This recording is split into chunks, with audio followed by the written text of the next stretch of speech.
Godmorgen og velkommen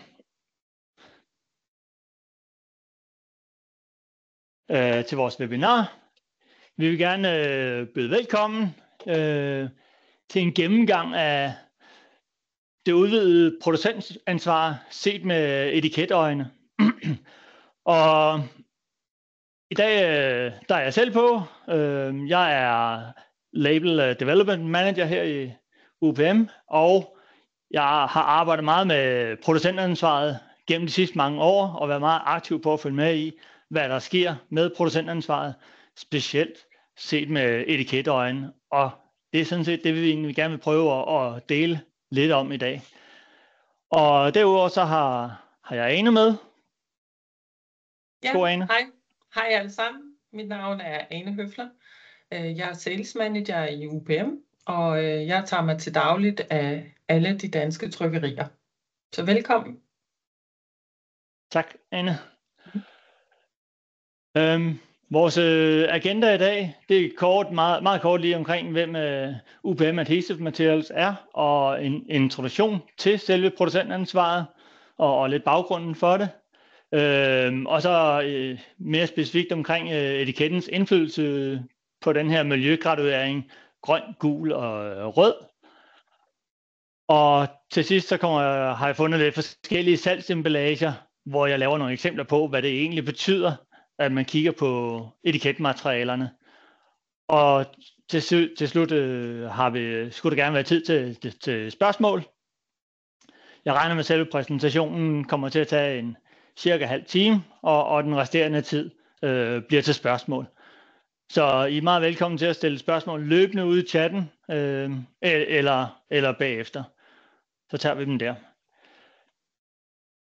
Bare lige rent praktikmæssigt, så vil jeg lige gøre opmærksom på, at alt indhold i webinaret, det er udviklet med henblik på bare at give generel information og inspiration. Så de oplysninger, vi giver, er ikke juridisk rådgivning. De er baseret på gældende regler og praksis på det tidspunkt, vi nu har lavet præsentationen her. Og det kan jo godt ændre sig over tid. Så UPM påtager sig intet ansvar for beslutninger truffet på baggrund af det præsenterede materiale. Vi anbefaler derfor, at du rådfører dig med de relevante kollektive ordninger eller myndigheder, hvis der er behov for specifikke vejledninger. Så vi prøver bare at give en generel vejledning i, som vi ser producentansvaret.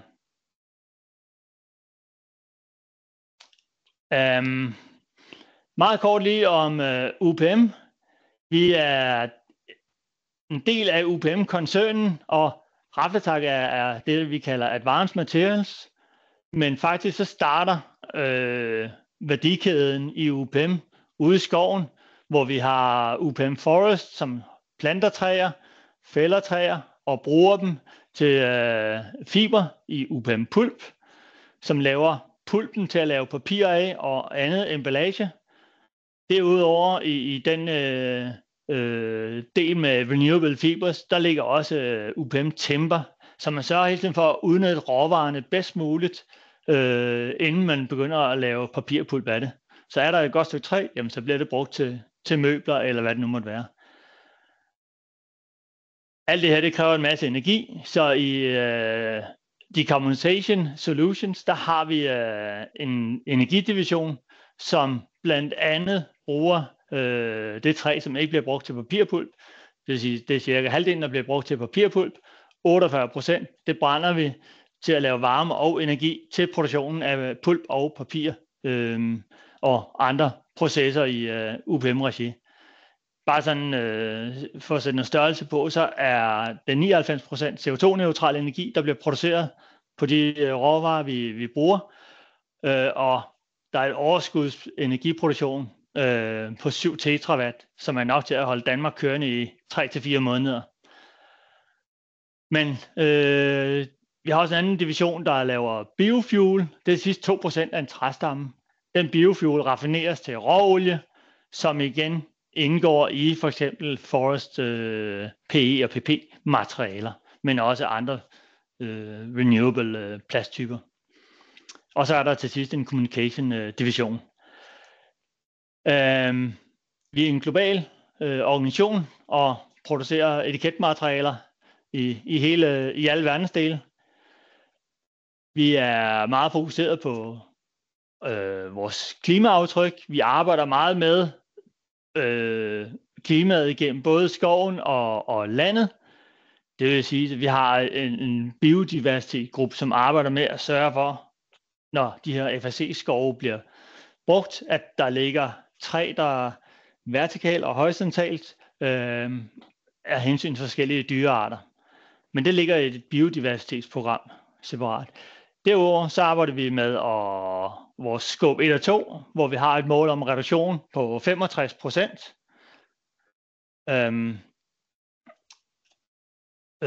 Og derudover har vi scope 3, hvor vi har et mål om en reduktion på 30%, som nok er den, der er sværest at komme i mål med. Men vi er på vej, og vi skal nok komme derhen. Derudover så arbejder vi med både vores produkter, vi arbejder med at bruge fornybare indhold, vi arbejder med recycle indhold, og vi arbejder selvfølgelig også med at reducere materialeforbruget i de forskellige løsninger. Vi har forskellige services også, så man kan få det, vi kalder et label life, hvis man har behov for CO2, energi og vandforbrug per emballagemateriale. Og derudover, jamen, så er vi Global Compact Lead, så vi arbejder meget med verdensmålene og ledende her i Norden, og nu er vi ligesom first mover også på den her Forward Faster, som er startet op på FN-basis. Vi følger Science-Based Targets og har forpligtet os til at nå den her Paris-aftale 10 år tidligere. Men det er jo ikke det, der handler om i dag. Det, der handler om i dag, er jo sådan set en kold decembernat sidste år, hvor Danmark var tvunget til at introducere det udvidede producentansvar. Og det dumpede ud i offentligheden her 30. december sidste år.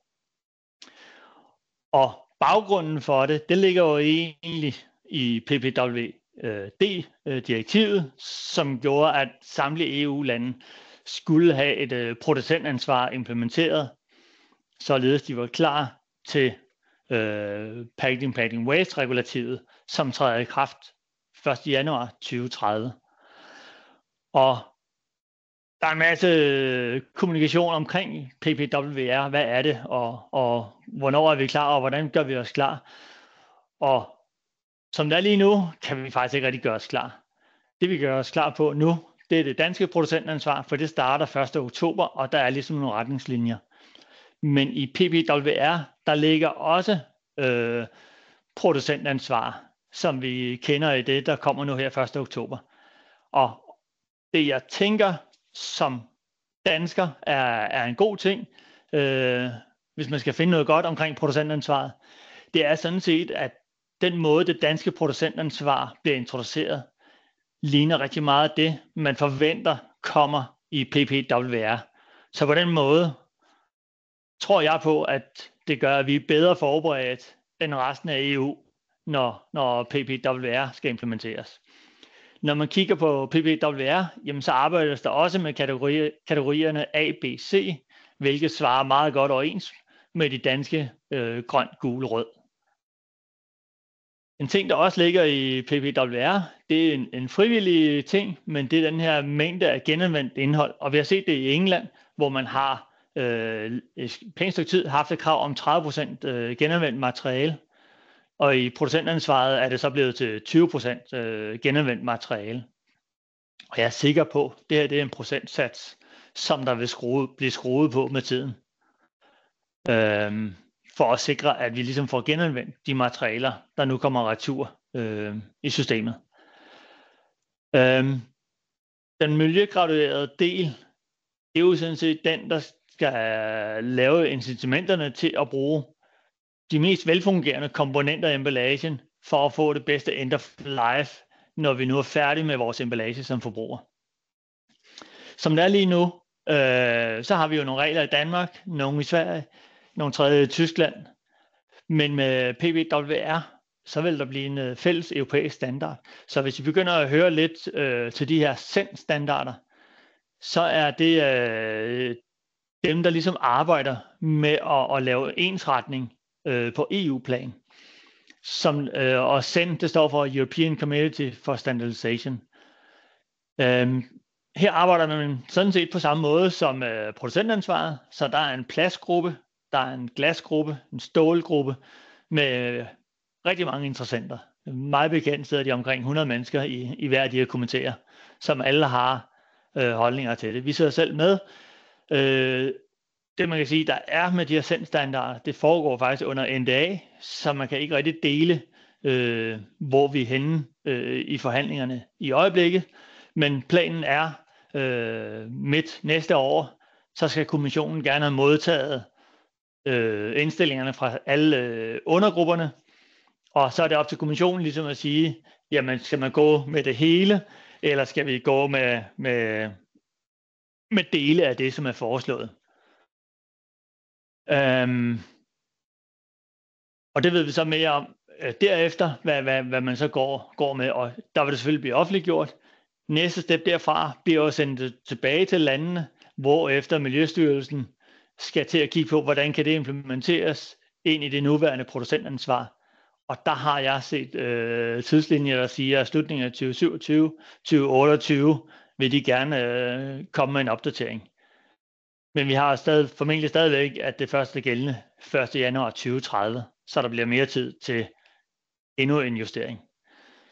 Og jeg er sikker på, med de her standarder, der kommer på PPWR, så bliver det endnu mere omfattende, end det vi ser i dag. Så det gode med producentansvaret, det er, at det sådan set er forholdsvis simpelt i forhold til, hvad der formentlig kommer i PPWR.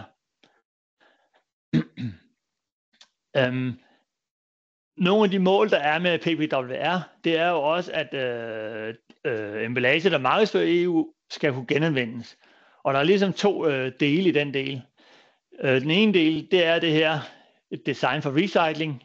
Det kommer vi måske også til at støde på ofte, DFR, hvor man ligesom arbejder med de her kriterier, A, B, C, grøn, gul, rød. Men den anden del, det er også, at vi skal kunne genanvende i stor skala. Og Danmark og Sverige er egentlig godt med der, hvor vi har Resource i Esbjerg, som håndterer alt vores plastaffald, mad- og drikkevarekartoner, aluminium,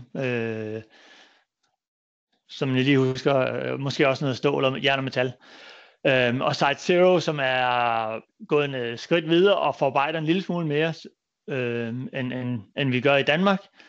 Det, der bliver lavet i Resource, det er ligesom bare sorteret op i de forskellige plastgrupper, som så bliver solgt videre til genanvendelse. Og hvorfor det er interessant? Jamen det er det jo, fordi desto mere det er sorteret ud, desto højere pris for Resource for affaldet, og desto højere pris og kvalitet det har, desto lavere producentansvar gebyr vil der komme i fremtiden. Og det er der, hvor man kan sige, at miljøgradueringen også har noget at sige. Bare lige et par tidshorisonter på. Den her design for recycling træder i kraft i 2030 i PPWR. Genanvendelse i stor skala, som vi er godt på plads med i Danmark, træder i kraft fra 2035. Og i 2038, der træder i kraft, at kategori C ikke må markedsføre på det europæiske marked. Det betyder sådan set nok også, at det vi har i rød kategori i dag, skal vi have fundet en løsning på frem mod 2038, for at sikre os, at vi kan stadigvæk markedsføre de her salgsemballager. Og det er jo sådan set det, webinaret i dag også handler om. Det handler om, at hvis vi kigger på vores emballage i dag, jamen, så kan vi se, at emballagens totalomkostning i forhold til end of life, at der kan det faktisk godt betale sig at bruge tid på at investere både tid og økonomi i at finde den bedst mulige etiketløsning for at få lavest mulig miljøgraduering, og derved også sikre bedst mulig genanvendelse af emballagen ved end of life. Og så et spørgsmål. Jeg har ikke fået sagt, I er velkommen til at stille spørgsmål i chatten løbende. Vi tager alle spørgsmålene til sidst. Men med nogle af de spørgsmål, vi ofte får, det er sådan noget som, hvornår er en etiket emballage? er det allerede, når det bliver sendt fra trykkeriet. Men når I får etiketter leveret fra et trykkeri, jamen så er det sådan set et produkt, der bliver indkøbt. Etiketterne bliver først en emballage i det øjeblik, den bliver påsat på et produkt, en salgsemballage eller en transportemballage. Det er ligesom de to terminologier, der bliver brugt i producentansvaret. Og så kan man sige, jamen når vi så sætter en etiket på en transportemballage, der har Miljøstyrelsen faktisk været ude med en vejledning, som er meget tydelig, og den siger blandt andet etiketter med stregkoder, adresser, advarselssymboler, næringsdeklarationer, ingredienslister og andre lovpligtige informationer. Det er ikke emballage, så derfor tæller etiketten ikke med i de tilfælde. Så alt hvad der er transportetiketter, for eksempel på en palle, vil ikke være en del af producentansvaret. Jeg har prøvet på at få lidt afklaring på, hvordan det ser ud i forhold til salgsemballager. Men det er faktisk desværre ikke så tydeligt. Så der vil jeg anbefale, at I tager fat i kollektivordningerne, men også lige holder jer opdateret, for Miljøstyrelsen er på vej med en opdateret vejledning i den her uge, håber vi, som måske giver svar på nogle af de her ting. Så prøv at holde lidt øje med også, hvad der kommer ud af nyheder. Der skulle komme noget mere detaljeret vejledning i forhold til nogle af de her mange spørgsmål, der er omkring det.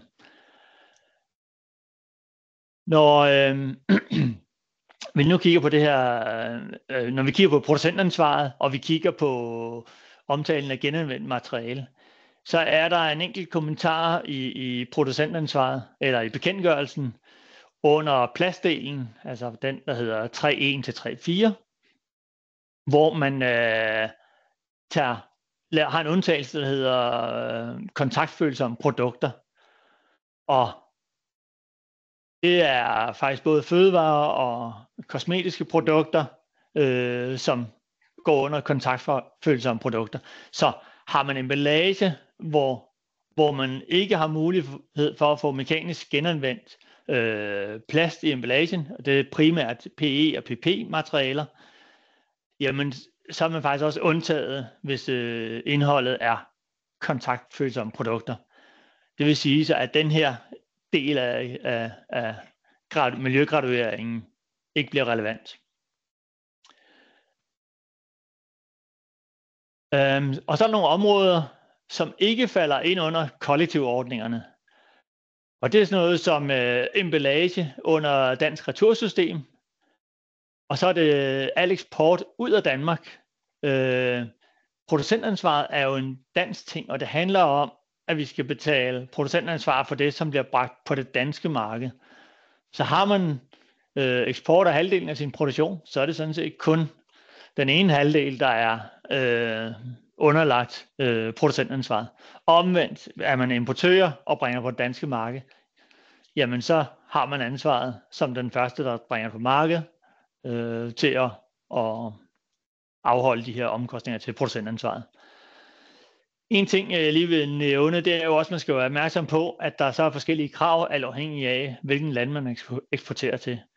Og i Sverige har de jo NPA, næringslivets producentansvar, som også arbejder med nogle forskellige krav til emballagerne.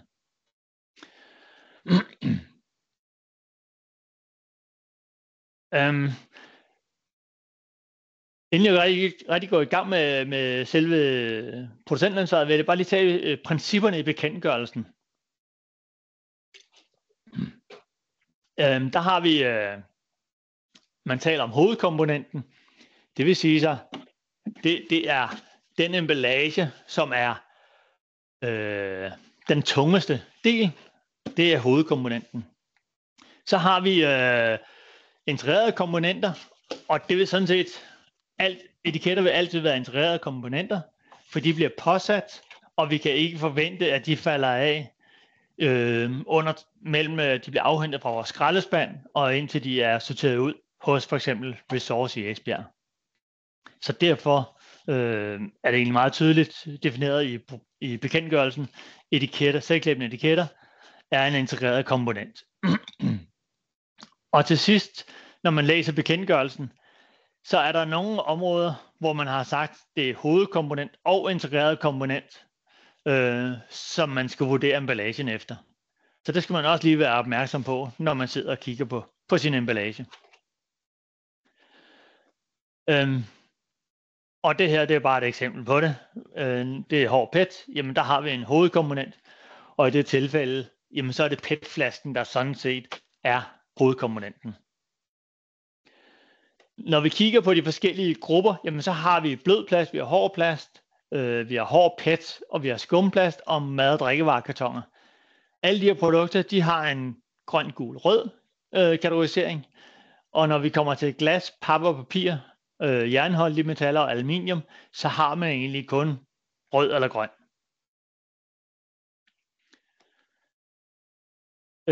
Inden jeg lige går i gang, så har jeg bare lige, så vi har det på det rene også.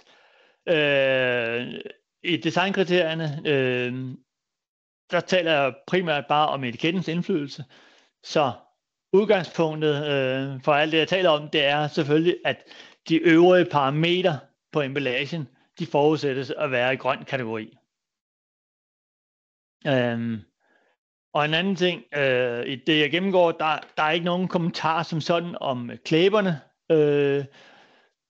Og når der ikke er det, så betyder det, at man faktisk kan bruge alle typer lim, alt efter hvad man foretrækker på sin emballage. Og så er der lige en undtagelse, hvor jeg så nævner klæberne, og det betyder jo så, at der skal man bruge en bestemt type lim eller klæber på sine etiketter. Men hvis vi nu starter med designkriterierne for blød plast, jamen her, når man læser bekendtgørelsen, der er designkriteriet egentlig både for hovedkomponenten og integreret komponent, men der er ingen krav til etiketmaterialerne. Dog skal man være opmærksom på, at trykfarverne skal overholde gældende EUPIA's liste over trykfarver.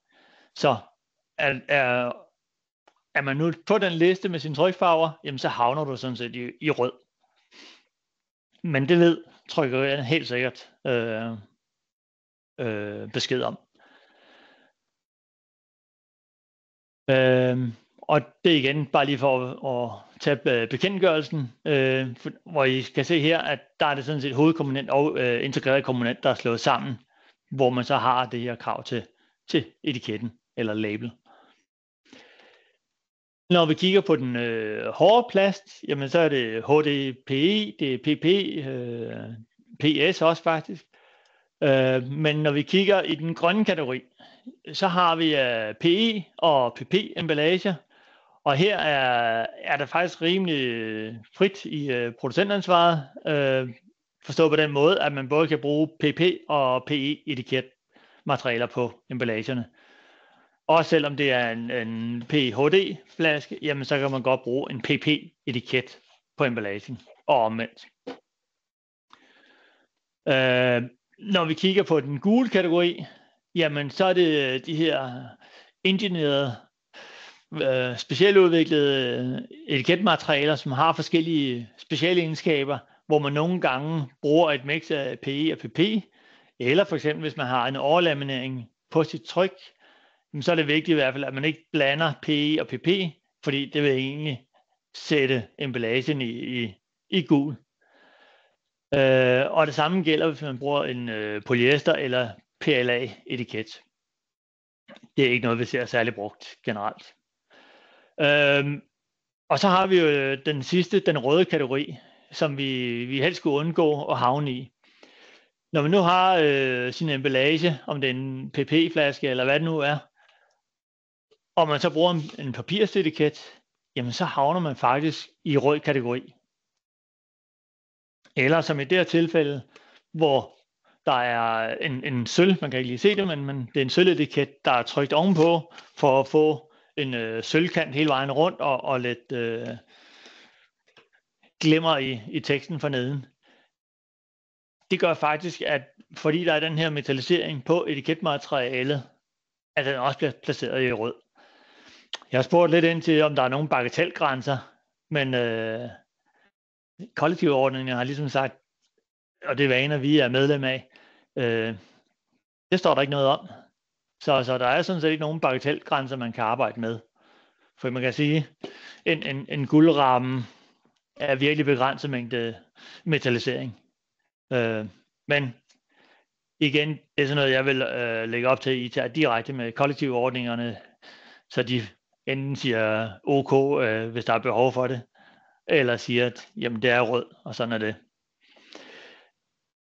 En ting er også, mange trykkerier, de er også i stand til at lave nogle trykfarver, som giver næsten samme effekt. Så det er også en mulighed at gå den vej rundt, for stadigvæk at have effekten på sine etiketmaterialer. Og så er der de sidste to her, etiketter med PVC. Det er meget lidt PVC, vi ser blive brugt til etiketter. Så det er ikke noget, jeg ser som et issue. Og det samme faktisk med bionedbrydelig plast. De danske kæder har faktisk, eller de nordiske kæder har været meget tidligt ude at sige, at man ikke ønsker bionedbrydelig plast på deres produkter. Fordi man allerede tidligt har konstateret, at det faktisk gav problemer i genanvendelsen af det plast, der tidligere er blevet genanvendt, når der kom bionedbrydelig plast i de produkter. Så bionedbrydelige plastetiketter er heller ikke noget, der egentlig har været på det danske marked i mange år. I hvert fald ikke fra os. Så har vi designkriterier for skumplast, og der har vi ekspanderede PP-kasser. Der kan du bruge PP-etiketter for at komme i grøn. Har man EPS-kasser, jamen så findes der desværre ikke nogen polystyren-etiketter, men PP-etiketter vil bringe emballagen i gul også. Alle øvrige etiketter, papir eller andre plasttyper, vil også putte emballagen i rød. Men det kan man selvfølgelig sige, hvis man har et produkt, skumplastprodukt i forvejen, der også havner i rød, så giver det måske mere værdi at kigge på, at man har et lavere CO2-aftryk, frem for miljøgradueringen.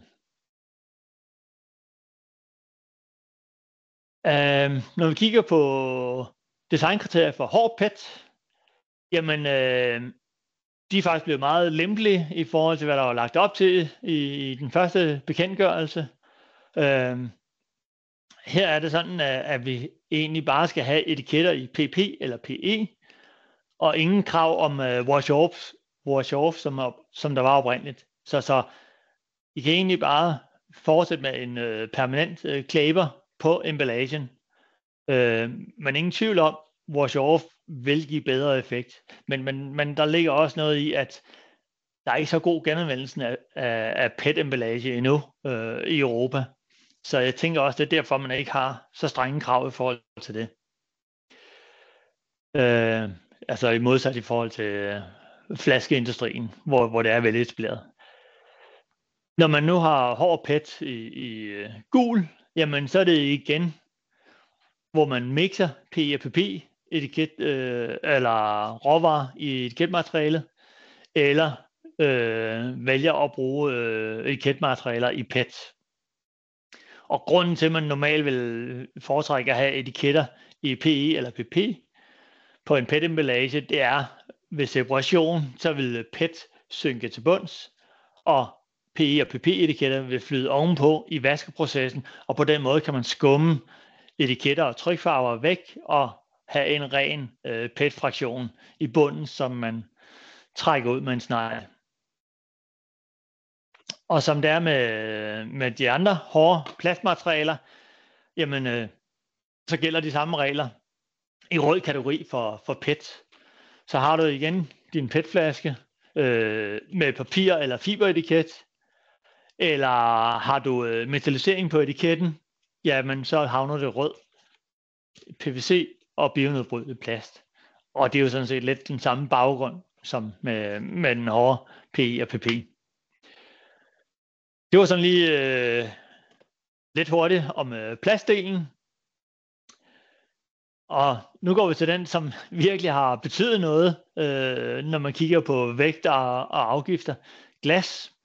Der er egentlig rimelig meget frihed i forhold til etiketmaterialerne, bare der bliver brugt en wash-off-klæber. Og når man taler wash-off, jamen, som der er lige nu, skal man bare dokumentere, at det er en wash-off-klæber fra databladet. Der er ingen testprotokoller tilgængelige endnu, som kan give en godkendelse i forhold til hvordan den vasker af. Så derfor er det, som det er lige nu. Men jeg er sikker på, at når vi når til PPWR, så får vi meget mere detaljerede krav til etiketmaterialer på glas. En ting, man skal være opmærksom på for at undgå at havne i rød, det er 1. Ikke at bruge en wash-off-klæber, og 2. at etiketten ikke må fylde mere end 50% af den ydre overflade af emballagen. Hvis man kan undgå de 2 ting, og det kan man i de fleste tilfælde, enten ved at bruge en wash-off-klæber, eller eventuelt, hvis etiketten fylder lidt mere end 50%, så vil trykkerierne kunne lave en 2-lags-etiket, og på den måde stadigvæk få etiketten til kun at fylde arealmæssigt mindre end 50%. Og der kan man lave, så du har tryk på limsiden også eventuelt. Når vi kigger, her er slået både papir og pap sammen. Det er igen sådan en kategori, hvor man har slået hovedkomponent og integreret komponent sammen. Og det betyder, at man skal lige være opmærksom på, at der ikke er PFAS eller MOS eller MOA forsætligt tilsat. Man ved godt, at de ting kommer automatisk med, når man bruger genanvendte papirfibre. Så det kan ikke undgås 100%. Men vi har blandt andet statement lige omkring, at vi ikke tilsætter PFAS, MOS og MOA, som er tilgængeligt. Når man lige kigger over i den røde, jamen så er der faktisk et område, som kan sætte etiketten i rød kategori. Og det er, hvis man bruger forsætligt tilsætningsstoffer, der gør papir eller pap svært opløselig. Og det er sådan set ofte det, man gør med vinetiketter. En del vinetiketmaterialer har netop de her ting tilsat, således at man kan sætte den i sin vinkøler med isterninger eller koldt vand, uden at etiketten går i stykker, eller også bliver påvirket bare med rør ved den. Så det er sådan nogle ting, man egentlig har arbejdet med inden for den industri, for at sikre produktet præsenterer sig pænt ved brug. Jeg vil sige, generelt så ser vi jo ikke de her dekorative vinpapir blive brugt på papiremballager eller papemballager. Når vi kigger på designkriterierne for mad- og drikkevarekartoner, så er der sådan set ingen begrænsninger på etiketmaterialerne.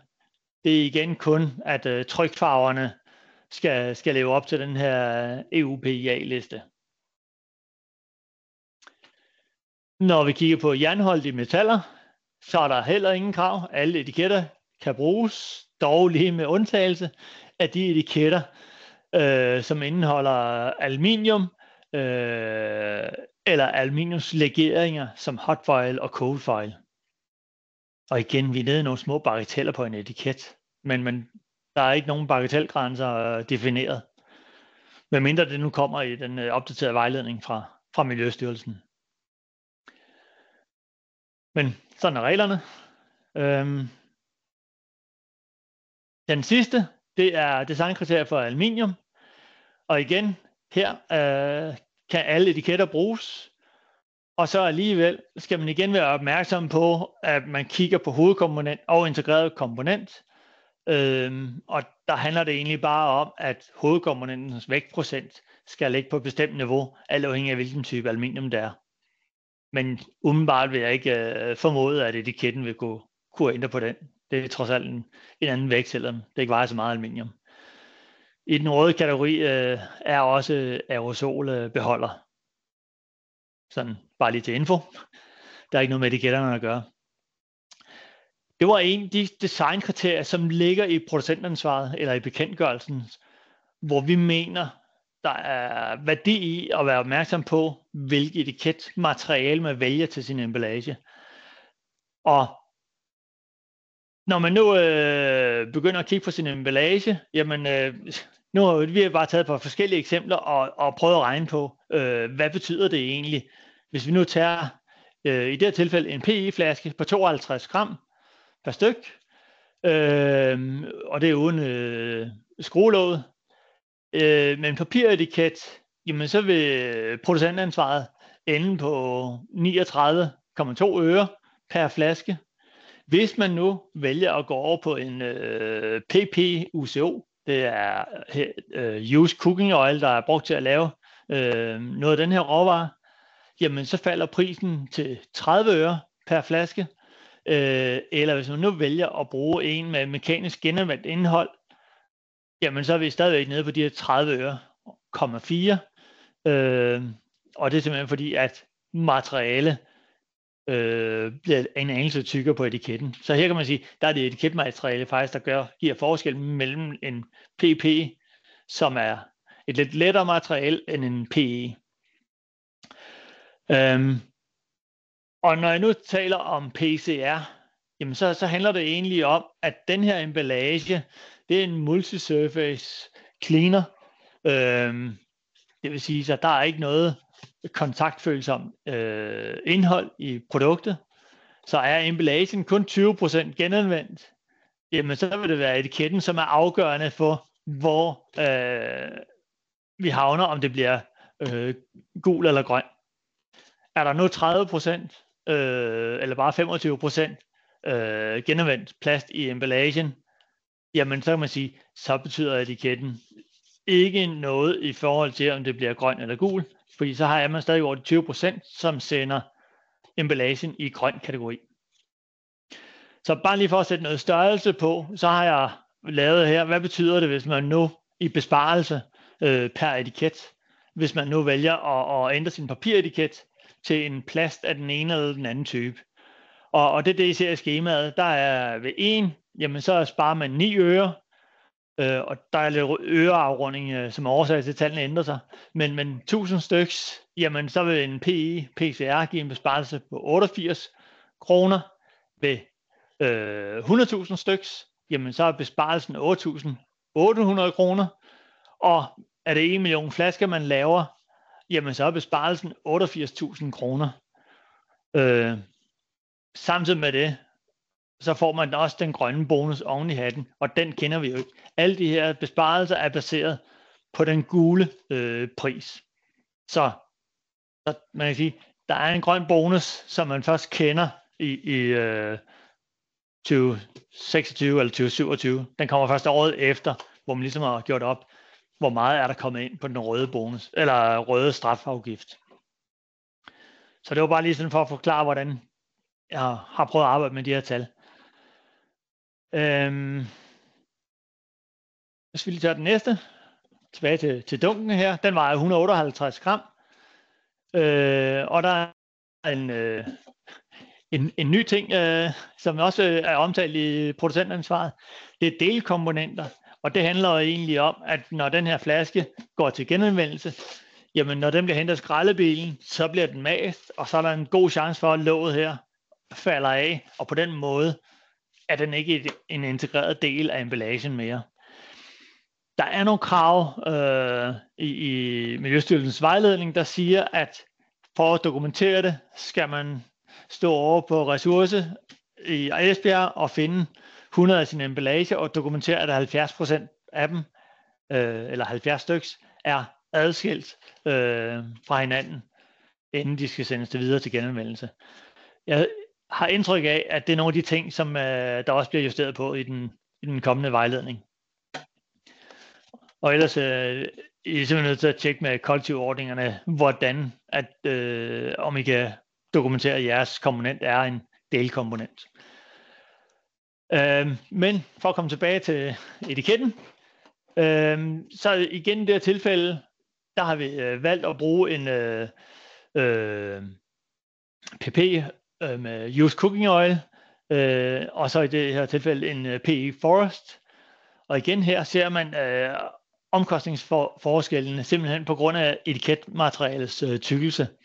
Så en papiretiket vil betyde, at den her emballage havner på 1,18 kroner per styk i producentansvar, hvorimod en PP-UCO vil havne på 91,2 øre, og en PE vil havne på 91,7. Og igen er sammenligningen lavet her, så ved 1 million emballager, jamen så er besparelsen ved at gå fra en papiretiket til en UCO, PP-UCO for eksempel, 272.000 kroner. Og hvis det nu er en fødevareemballage, jamen så er man også i den grønne kategori, det vil sige, at man får også den grønne bonus oven i den her besparelse på 272.000 ved 1 million flasker eller dunke. Og igen, en PET-bakke, 22 gram, inklusiv en delkomponent, som er låget, og igen i det her tilfælde, i det øjeblik, man smider sin emballage i skraldespanden, og den bliver hentet af skraldebilen, jamen lige snart bliver malt, jamen så vil de adskilt fra hinanden, og på den måde er jeg meget sikker på, at det vil altid blive adskilt. Når vi kommer på prisen igen, en papiretiket, den vil koste 16,6 øre i afgift. En PP-UCO vil havne på 12,7 øre, så her er der mindre forskel. Og alternativ, hvis man vil bruge en recycled ocean-bond plastik, jamen så havner vi på, der er en fejl, kan jeg se. Den skal jeg lige have rettet.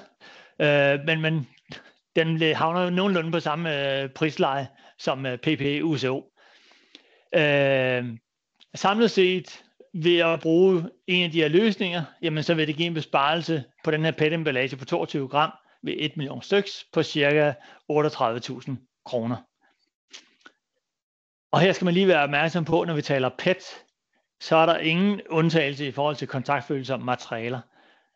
Men hvad jeg ser på markedet, så er hovedparten af PET-emballage med mere end 20% genanvendt materiale, så det giver også rum for, at etiketterne ikke har genanvendt materiale. Og det er simpelthen fordi, at vi kan ikke få PE og PP materialer, som er mekanisk genanvendt og har fødevaregodkendelse.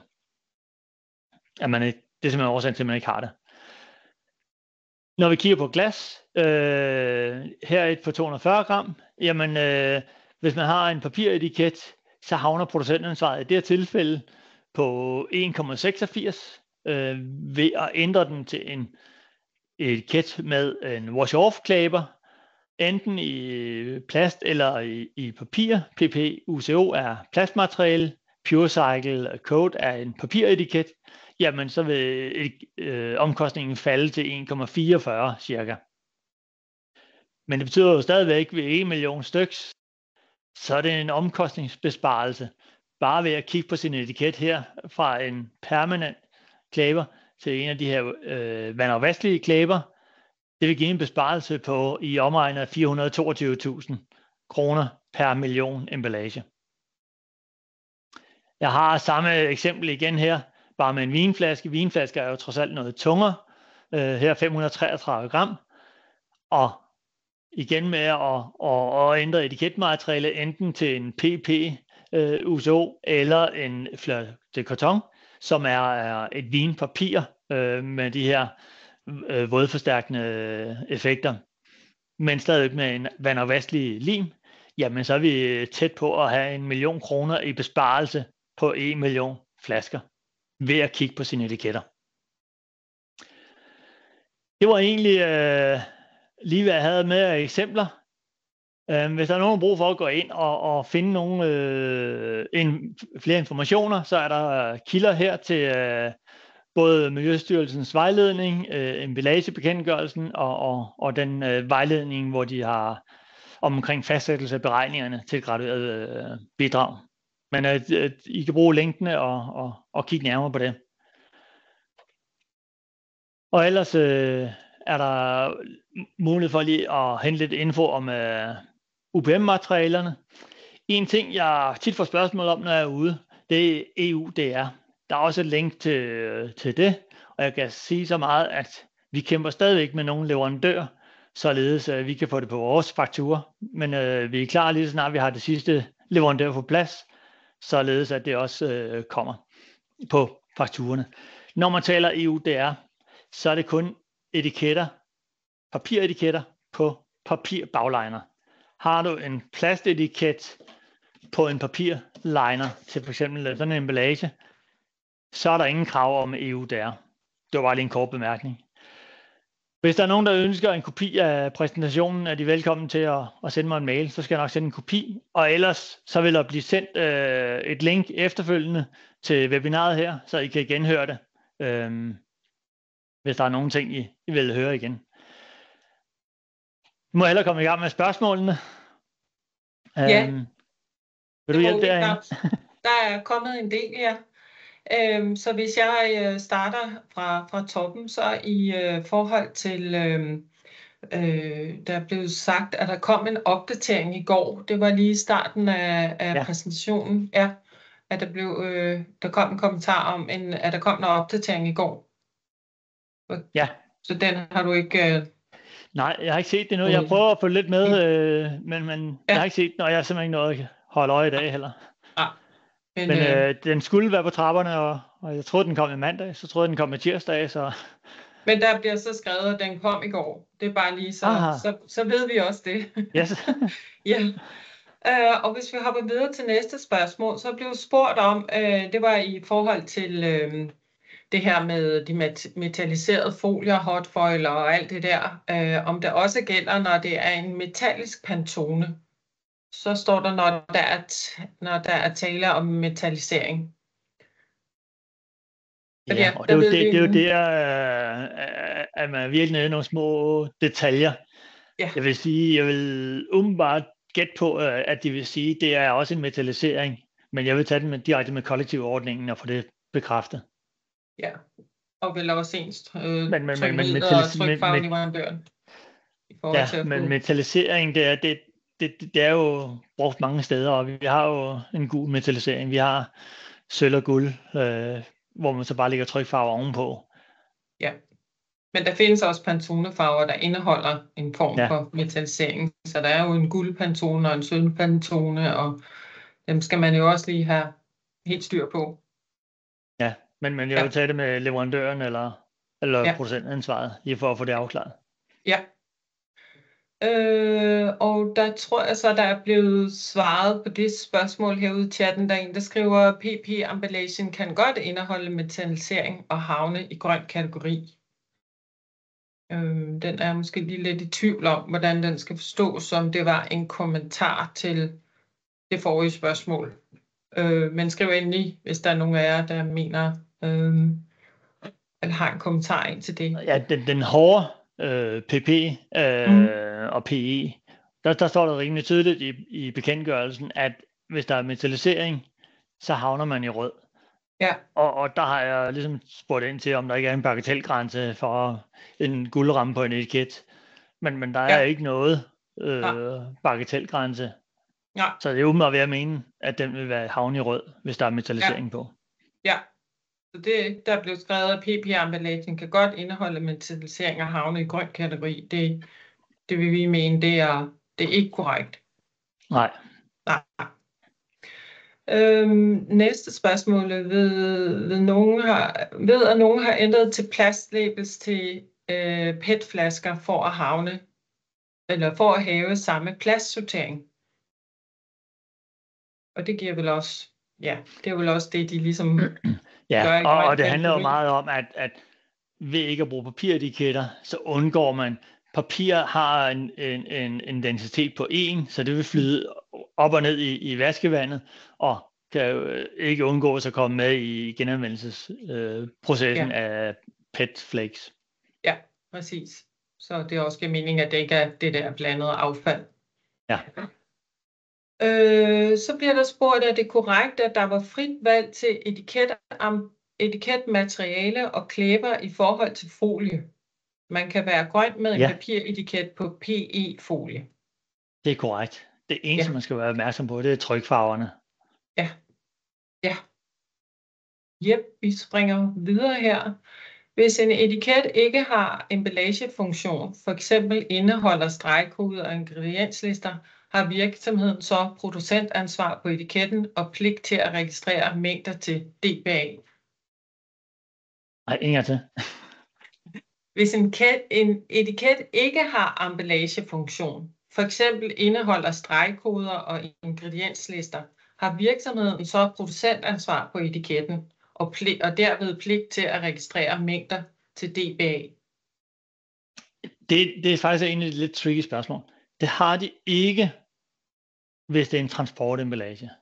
Nej. Og jeg tror, at det kommer mere specifikt nu også for salgsemballager i den nye vejledning, som jeg ikke har nået at læse. Ja. Ja. Så på transportemballager er det meget tydeligt, at jamen, etiketten er ikke en del af transportemballagen. Men det betyder jo ikke, at paphjørner og wrappingfolie og pallen ikke er det. Så de skal jo stadigvæk rapporteres, medmindre man bruger en dansk leverandør, der allerede har afregnet afgifter der. Ja. Så bliver der skrevet tak for udførlig gennemgang. Værd at bemærke, det var i forhold til, da du kommer over til det her med dine beregninger på gebyrerne. Værd at bemærke, hvis gebyret er 0,39 kroner, så pålægges der både avance og moms på gebyret, så effekten er større end blot gebyret. Ja, og faktisk en ting, jeg kigger meget nøgternt kun lige på gebyret. Der er jo også hele den administrative del i alle ledene, indtil emballagen havner i et supermarked. Ja, præcis. Det skal man ikke glemme, at altså bare alene GS1-rapportering og vedligeholde de systemer, det kræver altså nogle ressourcer. Ja. Men nu har jeg kigget så meget nøgternt bare på, hvad betyder det kroner- og øremæssigt, at være lidt opmærksom på valg af sine etiketmaterialer. Ja, præcis. Så bliver der spurgt, hvor meget er den reelle besparelse i forhold til, at jeres materialepriser på henholdsvis PP, UCO og PE Forest vel er dyrere end jeres almindelige kodemateriale? Ja, og det er jo svært at svare på, fordi det kommer an på, hvad trykkeriet tilfører af detaljer, og hvad der er krav til etiketmaterialerne. Det vil jeg sige, det er jo noget, I må tage med de forskellige leverandører. Men der er en prisforskel, men jeg er overbevist om, at med den besparelse på nogle produkter, ved at bruge de rigtige etiketmaterialer, mange gange vil kunne modsvare den mere omkostning, der kunne være. Ja, samtidig med det handler det jo også om, at man skal sikre, at sin emballage bliver mest muligt genanvendelig på sigt. Ja. Så man får egentlig pengene lidt tilbage, når den ryger i grøn kategori. Ja. Hvis der skulle være en prisforskel. Eller kommer der nok udbud af wash-off-klæber til, at vi alle kan skifte til det? Så har vi forsyningssikkerhed, og at prisen ikke pludselig stiger kraftigt. Ja, vi har kapaciteten til det, og det handler, man kan sige, den store kapacitetsudfordring, der kunne have været, det var produktionen, men hvis vi flytter fra permanent til at være vaskelig, så er der ikke noget kapacitetsproblem der, og på råvaresiden, så er det nogle veletablerede kanaler på de her wash-off-klæber. Ja. Men dertil skal siges, at vi laver også nogle specielle wash-off-klæber, som har forskellige egenskaber. Altså, hvis det er totalt vandopløseligt materiale, så er det sådan et nicheprodukt, hvor det både er water-dissolvable lim og papirfront. Ja. Men de her standardmaterialer, der er ikke begrænsninger. Ja. Og så i næste spørgsmål i forhold til glas, PureCycle Code med RWP5, der beskriver vi specifikationen af det er en etiket til PET og HDPE. Det giver potentielt auditproblemer. Ja, men det er simpelthen fordi, at der findes nogle testprotokoller med Recyclars, hvor vi kan teste. Når vi overkigger på glas, så er der ikke nogen testprotokoller, vi kan referere til. Så det er simpelthen fordi, at lige her, der har vi nogle testprotokoller. Jeg tror jo, det var HTP Cycles, vi har lavet de her test hos, Så det er baggrunden for, at vi ligesom har noget, man kan teste op i forhold til på PET-emballager. Men når vi taler om glas, så er der ingen protokoller, vi kan arbejde efter, og det giver ikke noget værdi, at vi laver vores egen, fordi vi er nødt til at følge nogle fælles europæiske normer, når vi skal teste. Men jeg er sikker på, det skal vi nok se, når vi når til PPWR. Der vil vi se meget mere til Recyclers, HCP Cyclos eller andre tredjeparts organisationer, som kan verificere, at emballagerne kan genanvendes under de definerede forhold. Ja. Og det er jo også i forhold til, at glasene bliver knust. Ja. Ja. Og jeg er jo selv etiketnørd, så jeg har jo været ude og knuse flasker og sætte udenfor, for at se, at PureCycle også bliver opløst, når den ligger udenfor. Ja. Så det har jeg jo selv kunne konstatere, at den bliver jo opløst, når det er knust glas. Ja. Ja. Men ja, det kigger vi lige ind i, hvordan at vi kan få måske skrevet det, eller fundet en statement på, at den også selvfølgelig kan sidde på glas. Jeg er ikke sikker på, at mit statement vil ikke virke hele vejen, bare fordi jeg har testet det herhjemme. Nej.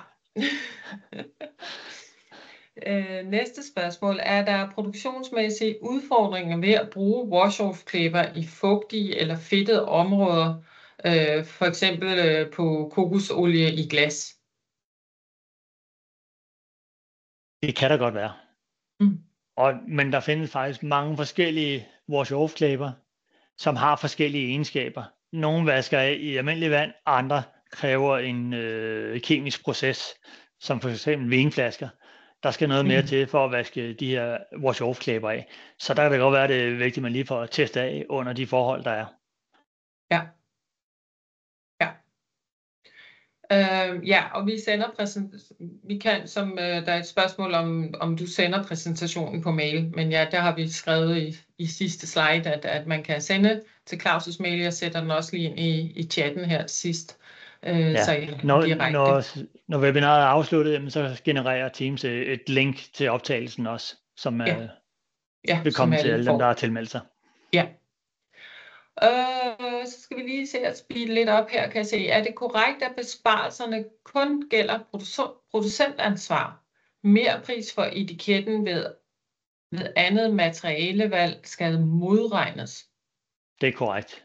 Ja. Så hvis jeg kommer og siger, at man kan spare 1 million på 1 million flasker af vinflasken, jamen så er der selvfølgelig mere omkostning til en anden type etiket. Ja. Ja. Så er det blevet sat blød plast ind her. Ja, det var nok en kommentar til tidligere spørgsmål i forhold til det med metallisering og alt det. Så bliver der spurgt, hvad med lud- og vådstærke papirer, etiketter, altså vådlimsetiketter. Der er altså i tvivl, om der bliver ment af jamen det er jo sådan set eller hvad menes det, altså som ikke er en del af en selvklæbende etiket, menes der lud- og vådstærk papir etiketter, vådlim. Ja, men generelt kan man sige, det kan også godt bruges på vinflasker, hvis det er det, vi taler om. Men er det papkasser, så er det no-go, for lige præcis de her vådstærke papirer havner i rød. Men når det er på glas, så kan det også bruges. Ja. Hvordan fungerer wash-off med hot fill, hvor indeholdet er cirka 70 grader?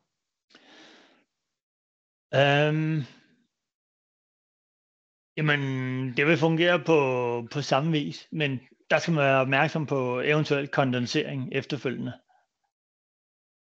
Så der er det igen vigtigt lige at teste, om det skal være, det er ikke sikkert en papiretiket er den mest velegnede der, at man skal over i en plasttype. Ja, præcis. Ja, men Claus, det er faktisk sidste spørgsmål, og vi har præcis 1 minut tilbage. Det var godt time. Der kom lige et mere. Hvad med vådlims, papiretiketter, PET-flasker? Det går ikke. Det går ikke, fordi det er jo meget tydeligt, papir havner i rød, også selvom det er vådlims. Desværre. Vi har New Wave, som er sådan et etiketmateriale uden fibertab, men desværre så er den ikke accepteret, fordi man siger bare, alt med fiber er i rød. Ja, og den New Wave er faktisk lavet på samme teknologi, som er almindelige, kan man sige, vådlimsetiketter, man bruger ude på de store bryggerier. Så ja. Men vi stopper nu og siger tusind tak. Der har været rigtig mange gode spørgsmål. Og det I ikke har fået svar på, det er I meget velkommen til at skrive til Claus' mail. Jeg tænker også, at nogle af jer har hans telefonnummer. Og ja, ellers så er vi her.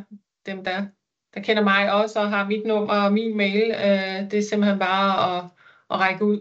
Så skal vi på gøre mail det. Eller LinkedIn, eller hvad der lige passer bedst. Præcis. Men så vil vi sige tak. Ja, tak og god dag. Ja, super. Tak for det.